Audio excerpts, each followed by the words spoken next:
өлкөдө санариптештирүүнү өнүктүрүүдө жаштарды IT кесибине тартыш үчүн санариптик билим берүү программаларын ишке ашырды.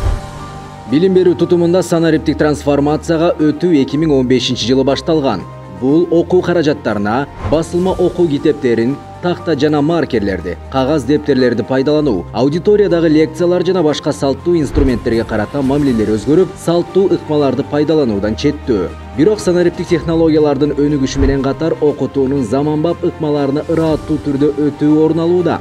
Натыйжада санариптик ресурстар, интерактивдүү технологиялар жана онлайн платформалар активдүү түрдө ишке кирүүдө.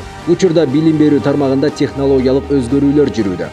Бүгүнкү күндө билим берүү тутуму бирдиктүү порталдарды, маалыматтык тутумдарды пайдаланууда.